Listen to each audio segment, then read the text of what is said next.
તો બાર જવાનું હતું. ચો બાર જવાનું પેલા માહો મરી જશે કે ચો કર મમ્મી બેજી છે અને મારું મૂડ બગાડે છે. એટલે આપણો ગામમાં જવું છે પંચાયતમાં. લેડો તાણ. Hello guys, good morning. આજના મારા નવા વ્લોગ સાથે તમારા બધા મિત્રોનું હાર્દિક સ્વાગત છે. તો ગાઈઝ વાગી ગયા છે 7. વ્લોગ સ્ટાર્ટ કરી દીધું છે. અત્યારે સવારે નહીં ધોઈને આપણે થઈ જાય છીએ એકદમ રેડી. તો જો અહીંયા તો વહેલા આપણે સવારમાં કરી દઈએ બધાનું અત્યારે ગુડ મોર્નિંગ. તો એ જો તેજલ ભાભી વહેલા તૈયાર થઈ છે. Good morning. તો હજી આરતી કરવાની બાકી છે ને. તેજલ ભાભી હા ગાય બાય ધોઈને અને નાયા છે. બધું કામ પડી જતું. હજી હું એ આરતી કરીને નહીં ગાયો દોરીને નાયો. અમારે તો બાર જવાનું હતું. ચો બાર જવાનું પેલા માહો મરી જશે કે ચો કર ફતેપુરા.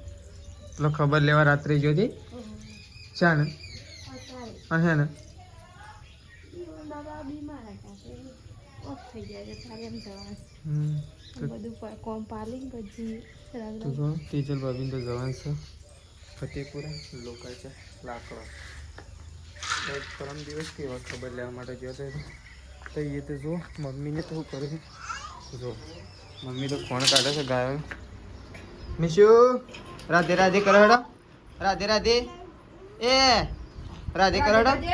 રાધે કરો હેડો. તો હમણાં રાધે નહીં કરતો. રાધે કરો હેડો. રાધે રાધે. પપ્પા તો જો ટીવી જોવા બે. Good morning. Good morning.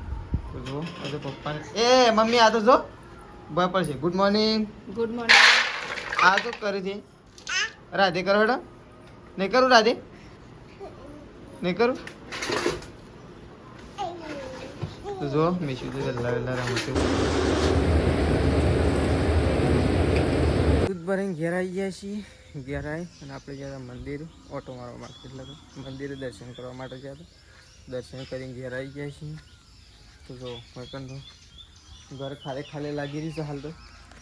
ઘેર કોઈ ના હોય ને એટલે ઘર ખાલી લાગે નહીં બા. ઘરમાં એ કઈ છોકરો નહીં. હા ખાલી લાગે તો બા તો બેસી ગયો. શું કર્યું બા? તો જો ઘર બર વાળી દીધું છે. બા તો બેઠો છે. ગાય છે કોઈ ના હોય ને એટલે ઘર આખું છે ને ખાલી ખમર લાગે નહીં મમ્મી.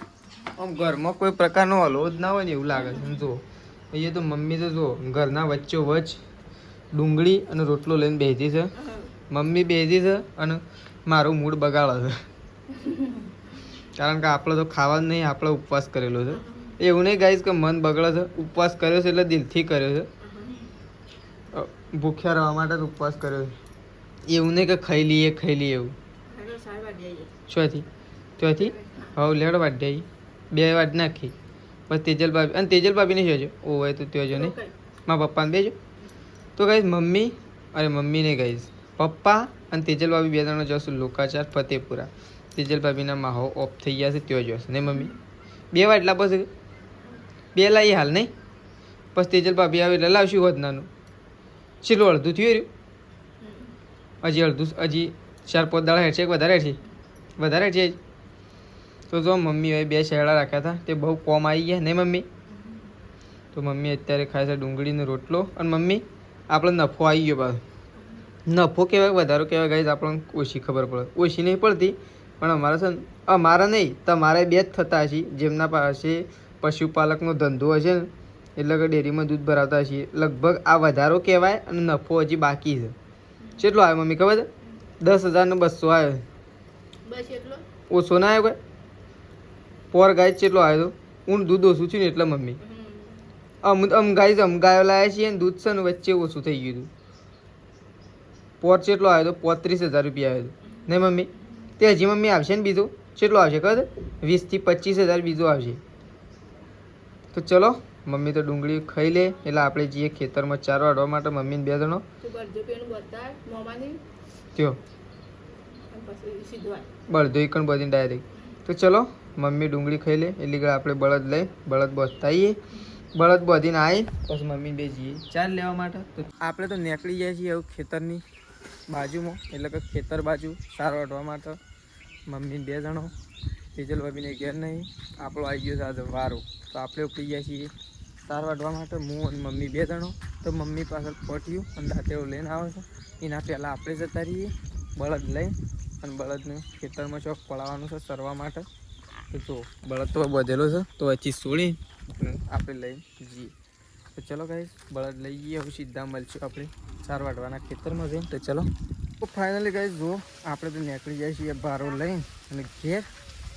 ગાઈસ ભારો ઉપાડી દીધો છે અને હવે નીકળી જાય છીએ ઘેર. હજી બીજું પૂરે તો ઉપાડવા માટે આપવાનું છે. તો મમ્મી વાઢે છે અને આપણે ઉપાડીએ. તો મમ્મી તે વાઢે જાય છે ને આપણે ઉપાડીને નીકળી જઈએ છીએ ઘેર. તો ચલો ફટોફટ ઘેર નાખીએ. તો વધારે આગું નહીં તો પણ વજન લાગે છે. ફટોફટ ઘેર નાખી દઈએ. તો જો ગાઈસ તો મમ્મી વાઢે છે સાર. થઈ ગઈ મમ્મી સાર?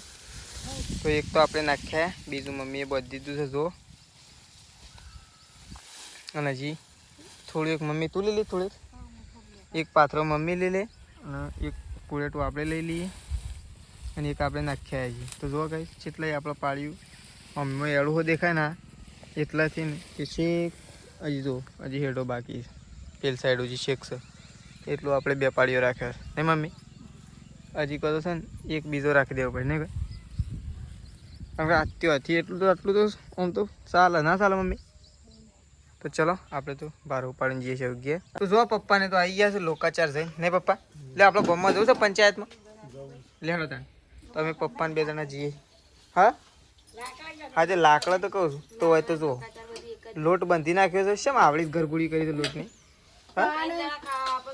3 જણાના મારે 3 જણાના ખાવાનું છે. ત્યાં મારી એક દોઢ રોટલી હોય એક અમાર ગણી. આ મહિનામાં ખાવાનું બચી જાય ઘણું નહીં? હા ઘણું બચી જાય. શોથી બસ હોજે તો જે હોય બધું પટી જાય છે. તો જો હોય તો લોટ બંધ થઈ ગયો છે. હોય શાક તૈયાર થઈ ગયું છે. મારા માટે થોડું પેલું શાક બનાવજો બટાકાનું, રોટલા વગર ખાવા વાળું. ખાલી 2 જ બટાકાનું બનાવે થોડું. તો ચલો અમે પપ્પાને 2 જણા જઈએ. તો જો ગાઈસ અમે તો પંચાયતમાં જતા. ઓહો પંચાયતમાં જતા ને 4 વાગે ઘેર આવી ગઈ. 4 વાગે 5 વાગે મમ્મી 5 વાગે અમે ઘેર આવી ગયા છીએ પંચાયતમાં. જો પપ્પા 5 વાગે ખાવા બેઠા તમે કલાક રહીને પાછા ખાવા બેસી. તો ખાવું તો પડે નહીં પપ્પા? હા ખા હવે શેમ નહીં ખાઈ? થોડા રોટલા બનાવું ખા. ના ખા હવે થોડા બનાવ પ્લીઝ. તો જો હોય તો મમ્મી અને તેજલ ભાભીને તો બેઠો છે. કોમ પાડી ગયો બધું? તાણે બધો ફટોફટ પાલી ગયો. તો મમ્મીને તો કોમ પાડી ચાર ગયો. વાડીને આયો ને ફોન આયો એક અમે તો ચલો જો હોય તો બધું બેહી ગયો છે. કચરા વાડી ધાન અમે લે કમ ગાયો દોવાનો ટાઈમ છે ને આપણે? બપડોન વાડી મેલી દીધો. હા ગાયો દોવાનો ટાઈમ છે. ગાયો દોવાનો. તો ચલો તો જોવા ગાઈસ વેકન તો છે ને રોટલા કરવા માટે બેહી ગયો છે તેજલ ભાભી તો. અને રોટલા થઈ જવા પટી ગયા કે રોટલા? અને મમ્મી આવી જશે જો. તેજલ ભાભીની જગ્યા ઉપર મમ્મી બેસે છે ને તેજલ ભાભી ગાય દોવા આવશે નહીં મમ્મી? શાક બની નાખો તે સેવ ટામેટો. અને શું જવાનું સવારે? કયો ફતેપુરા? તો ચલો મમ્મી તો નહીં જવાનું તા. તો સારા તારે વાટ નાખો તા.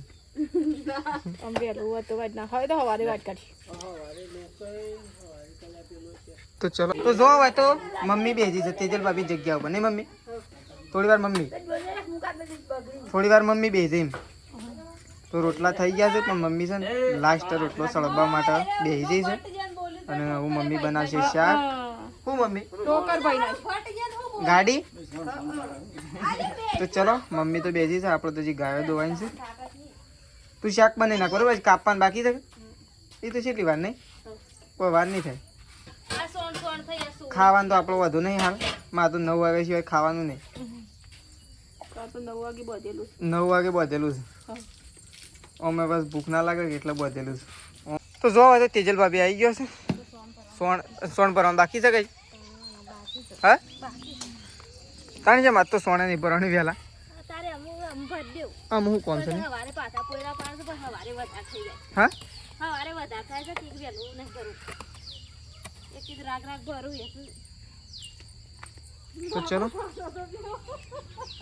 તો ચલો ગાઈસ આવું સોણ વણ ભરાઈ જાય. પેલા ગાય નહીં દોવી અને તે તો સોણ ભરવાનું ચાલુ કર્યું. તો ભાગતો લેડતા હેડજો ગાય દોઈ નાખીએ પહેલાં મેળાવે. તો ચલો પહેલાં ગાય દોઈ નાખીએ અને પછી સોણ પર હતી પહેલાં ગાય દોવા હેડ. તો જો ગાઈસ મમ્મી તો બેસી છે અત્યારે ટોમેટો કાપવા માટે. જો મસ્ત મજાનો ટોમેટો કાપી દીધો છે. ટોમેટો મોંઘો છે પાછો. મોંઘો છે તો ખાવા માટે તો લાવવાનો જ. ગાઈસ ખાવો હોય ને તો લાવવાનો, ભલે મોંઘો હોય. શું કેવું? 500 લાવ્યો હતો, 50નો 500 હતો પણ લાવ્યો. 50નો ટોમેટો, 20ની સેવ, 70નું શાક થયું. એના કરતાં પરવર હોત ને 50નો તો મજા આવી જાય. પણ પરવર છે ને ગોમમાં લાવે છે ઘણી વખત, પણ કોઈ લે ના, કેટલા નહીં ના લાવું મમ્મી. રેગ્યુલર શાક હોય ને જે ડુંગળી બટાકો સોળી વાલોળ એવું બધું લે. કાયમ ના ખાવાની વાત સાચી છે, પણ જે હું ના લે તો દુકાનવાળો લાઈન શું કરે ખોટું પડી મેળવા માટે. જો કે પેલા ટોમેટો ખાઈ જાય એ તો જો ગાઈ મેં શું ટોમેટો ખાઈ જાય મેં સોતરું છે નહીં ખાધી જોજે. હા સોતરું છે એવું કાઢી નાખે ને હશે, અને ટોમેટો જ ખાય છે નહીં ભાઈ. તો ચલો જો મમ્મીએ તો કાપી નાખી છે, મમ્મી જશે વઘાર મારવા માટે નહીં. બહેણીનું ડોવો ઢોકી નાખ. તો જો બાતો હોય કણ આવીને ખાટલા ઉપર બેસી ગયો. જબ તમારે કહેવાની જવાનું લોકોને કહેતા હો કે આપણા કુટુંબમાં તો કહેતા હો. એ તો હું કહું છું, પણ પેલા કુટુંબમાં તો કહી આવો. કુટુંબમાં તો કહેવું જ પડે. હવે કહેતા બધા. તો જો બા તો જઈશ આવું લોકાચારનું કહેવા માટે.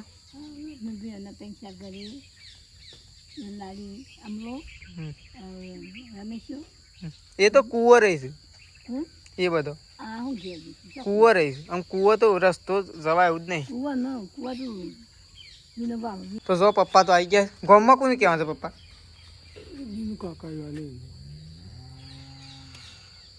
નેસા ઘરે. તો જો હોય તો તેજલ ભાભી આવી ગયો છે સોણ ભરવા માટે. અને સોણમાં તો છે ને સોણ નહીં લાપડી છે. અરે લાપડી પડી ને હું ગાય દોવા આવ્યો કે ત્યારે લાપડી પડી ને હું છે ને ડોલ લઈને આગો ના આવી. અને ડોલ તો શેવી કરી તે જોઈ કે ખેડીને ગાયને. તો જો ઓ તગારું ભરી શકે. તગારો ભર્યો આ હે ને ઉપર છે હજી. હા લે ઓહો આમ તો ફરું જ છે બસ. આળો ભર્યો થયું. ઓહો હો આ તો સોણ છે કે શું છે? શું પાવડો અરે લે લેતો તો ચલો તેજલ ભાભી જઈશ હવે રેલ્લોનું સોણ ભરવા માટે. પપ્પા પરવર કરતા તો ટોમેટો મોંઘો છે. હા ટોમેટો અને સેવનું શાક 70માં પડી ના કરતા પરવર ના સારો 50માં 40માં 500 આવી હતી. અને ખાવાની એ મજા. અને પપ્પાને તો પાછું ટોમેટોમાં લોસાદ છે. હા પપ્પા ખાટું નહીં ખાવાનું તો વધારે. પપ્પા તો છે ને કઈ ટોમેટો ઓછો ખાવા, કારણ કે ખાટું તો પપ્પા ખાતા ને. અને મમ્મી તો ઉપડી છે જો એ મેં શું બેટા કરંટ આવે તું શું કરું એટલે હેડ બહાર હેડ બહાર હેડો બે જ આટલા બહાર હેડો બહાર રમ. તો જો હોય તો મમ્મી આવી ગઈ શાક બનાવવા માટે. ઓહો હું મમ્મી ઓહો કાલ કરંટ આવ્યો હતો. તો કઈ મમ્મી તો છે ને કાલે કરંટ આવ્યો હતો. ઘંટી ઘર ઘંટી નહીં મમ્મી જોઈએ થોડું વિચારીએ ઘંટીનું જેમ થાય નહીં કઈ. પપ્પા હા મમ્મી એવું કહેતો ઘંટી નવી લાવી છે. આમ તો ભાઈ ઓના જેવી દળવાની મજા ના આવે પાછી. અરે બગડે ને મમ્મી તો 1500માં પટી જાય ખર્ચો. અને પેલી તો બગડે ને તો 4-5 હજાર રૂપિયા થઈ. પણ એ બગડે ના જલ્દી કહેવાનો મતલબ બે રાખવાની ભેળવા તો આમાં જબ્બર ભેળાય પાછું. આમ તો આલીને કોઈ કિંમત ના આવવાની. ઓની કિંમત કેટલી આખો મમ્મી 2000 રૂપિયા કોઈ કાલે. એના કરતા દળવા ના થાય આપણે. શું કેવું? બે હોય તો ચાલો કોઈ વધુ ના આવે. પેલી બનવા એટલે પેલી એટલે તું તને શાક વગાઈ નાખ બરોબર. હું આમ જઉં છું દૂધ ભરાવા માટે. અને હજી તમારે આરતી એ કરવાની હવે. હજી ગાયન ખોણ મૂકવાનું છે, આરતી કરવાની છે, શાક બનાવવાનું છે કઈ. અને તેજલ ભાભી તો સોન ભરવા જતો રહ્યો છે. તો ચલો આરતી ખોણ મેલી પછી આરતી નું કરો. એ આઈ આ તો હે આઈ મમ્મી આરતી તો હોય. આપણે તો રેડી જ છીએ કારણ કે આપણે જવાનું છે દૂધ ભરાવા માટે. તો તેજલ ભાભીએ સોણ ભર્યું છે. તો પોટલું ઉપલાવતા એ પોટલું નહીં ગાય હું એ ભૂલી ગયો. પોટલું નહીં પણ તગાર ઉપલાવતા એ તેજલ ભાભીને. અને આપણે જવાનું છે દૂધ ભરાવા માટે થોડી વારે. તો એમ તગાર ઉપડે અને આપણે દૂધ ભરાવા માટે નીકળી ને રસોણ ભરી નાખ. તો ચલો ભરાઈ ગયું તગારું. કોઈથી તો ઉકેળો નજીક સાથે આ તો વળી અડધો ધોઈ નાખી દી. હા ઉકેળો નજીક સાથે મૂકી દો અડધો ધોઈ નાખી દે. પણ તો હું આવી ગયો. હું કીધું ઉપલાવતા આવતા એક તો ઉપલાવતા આવું. એક જ થયો ને એટલા જ ઉપડાવા આવ્યો. મૂકી વળી પાછા હમણાં બોલાવીને પહેલાં મને જતું રહેવા દે. ઉપડાઈને દૂધ ભરાવા નીકળું હું. એટલી કરતા એ ખાવા પીવાનું તમે બની ગયું. મમ્મીએ શાક વગાડી દીધું. તમે ખાલી આરતી એકલી કરવાની બાકી. અને આરતી કરી દો. હવ આમ છેલ્લા દિવસ રહ્યા દશામાના? આજે શિવ બુધવાર થયો, ગુરુ શુક્ર શનિ 3 જ દિવસ રહ્યા. આવું ગાઈ દશામાં આપણા ઘરે 3 દિવસ પછી આપણે દશામાનું પધરાવવા માટે જઈશું. અને ચો જઈશું એ તો હજી આપણે નક્કી નહીં કર્યું, પણ મારા અંદાજ પ્રમાણે તો ગાઈ છે ને આપણે ધરો ડેમ જ જઈશું પધરાવવા માટે. કારણ કે ત્યાં સારું એવું પાણી છે વહેતું, એટલે દશામાની મૂર્તિ સારી રીતે પધરાવી શકાય. એટલા માટે આપણે છે ને ત્યાં જ જઈશું. તો ચલો. હા, નદીમ તો રસ્તો જ નહીં બરોબર હાલ જવાય. ગાઈ આમ તો ગાઈ વિચાર કરો, આવો ગોવા તો આમ રસ્તો એનો બાકી મેળવે. તો ચલો ગાઈ ગોમતી આવીએ છીએ ઘેર અને આપણે બેસી છીએ ખાવા માટે. ચલો પહેલાં તો આપણે કાઢી લીધી મસ્ત ખટ્ટી મીઠી છાશ. પહેલાં તો છાશ કાઢી લઈએ, છાશ મૂકી દઈએ. અને મમ્મીઓએ શાક અને રોટલા આપવા અલગ મૂકી દીધા છે. બધાએ ખાઈ લીધું. ગાઈ મજા આવી જશે ખાવાની, કારણ કે અત્યારે છે સેવ ટામેટાનું શાક. તો ચલો પહેલાં તો આપણે ગાઈ ખાઈ લઈએ, ખાઈને પછી મળે. આપણે તો ખાઈ લીધું છે અને આપણે તો મોડું એટલા માટે થઈ ગયું કે આપણે સવારે લોકોએ જવાનું છે ફતેપુરા, એટલે આપણે કહેવા માટે ગયા હતા ગોમમાં. એટલા માટે આપણે થોડું મોડું થઈ ગયું અને આપણે ખાઈ લીધું છે. તો ચલો ગાઈઝ આપણો બ્લોગ અહીંયા પતાવી દઈએ છીએ. સવારે નવા બ્લોગમાં મળીશું. તો ચલો ગુડ નાઇટ, જય માતાજી, જય બહુચરમાં.